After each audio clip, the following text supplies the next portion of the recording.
Čauky, já vás vítám u nového videa a dneska to bude oslava mých 18. narozenin. Dneska je pátek večer, já se jdu akorát připravovat, nebo jako ne na tu oslavu, ale jdu si tady udělat županové vlnky na zítra, abych vypadala hezky na tu svoji oslavu. Už mám i nafouklé balónky 18, takže všechno vám to ukážu. Zítra budeme dělat už jenom nějaké jednohubky, pojede se pro dort a všechno to uvidíte v tomto vlogu. A já se na to docela těším, jsou to vlastně 18. jsem měla ve středu, dneska je pátek a oslavu mám zítra v sobotu. Je to takový strašně divný, že vlastně už mi je 18, už jsem plnoletá. A tak vám tady ukážu, co jsem tak dostala k mým 18. jo. Takže tak. Já si myslím, že každý tady tyhle ty županové vlnky zná. Je to úplně klasická věc, ale třeba vám to tady ukážu, jak se to aspoň dělám. No ale chtěla jsem vám ještě říct, že před 2 týdny jsem to slavila s holkama, moji oslavu, tak vám sem dám nějaké fotky a videa, ať taky vidíte, jak jsem to slavila s nima spolužačkama, s nima kamarádkama. A já to nebudu okecávat a jdeme rovnou na to.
Účes na dnešní spaní a zítra ráno se znovu uvidíme, akorát už to bude vypadat trochu lépe.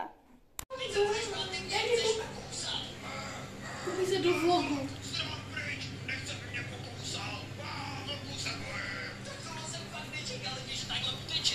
Jinak, jestli u vás jede bouchal, tak jste praví lidi.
Krásné odpoledne nám přejeme.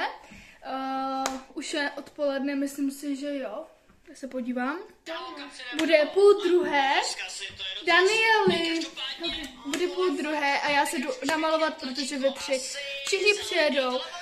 Jdu se trošku zkrášlit.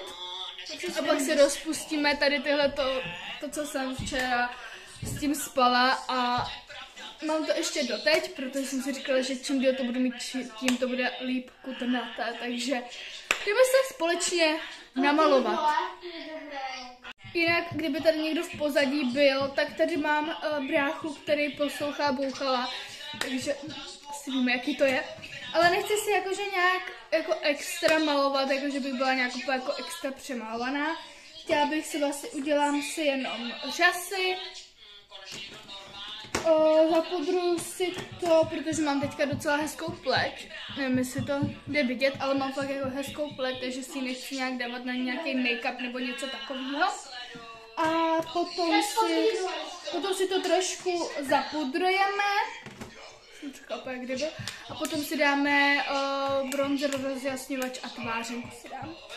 Takže to je takovej to bude celý můj make-up a potom si dám asi konturku a tady vyberu nějakých z mých milion lesků na rty, protože si mi rtěnka dávat nebude chtít, takže si dám nějaký lesk na rty.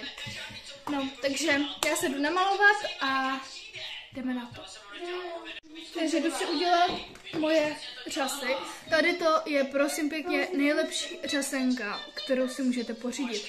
Je to od Maybelline Lash Sensational a je to voděodolná. Fakt, tady tahle ta řasenka, to je top strop. Fakt top strop. Je to nejlepší řasenka, dělá krásné řasy, no prostě. Když to vyzkoušíte, tak pochopíte, je teda trošku dražší, ale je to fakt nejlepší řasenka, obzvlášť teďka na TikToku, je takovej nový trend, kdy prostě tam mají vystavený asi 6 řasenek, pak je najednou schodí a dají one, to je moje oblíbená řasenka, guys, a takové, jo, takže se chápeme. No, to je teďka takový úplně trend, no, takže já se jdu namalovat.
tak já vám tady ukážu ještě poslední věc, kterou jsem dostala. Dostala jsem tady ten krásný stativ, abych mohla natáčet.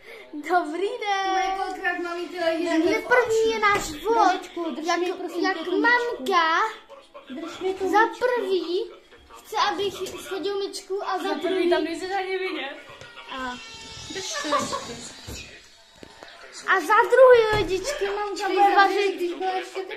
mamka bude vařit tousty, na to se musíme podívat, to bude epický. Koukejte, úplně epický. Když budeme s mamkou vařit, tak to budeme natáčet do vlogu. To je epický, jsem démon.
Doufám, že se vám video líbilo a uvidíme se zase brzy u dalšího. Pa, pa!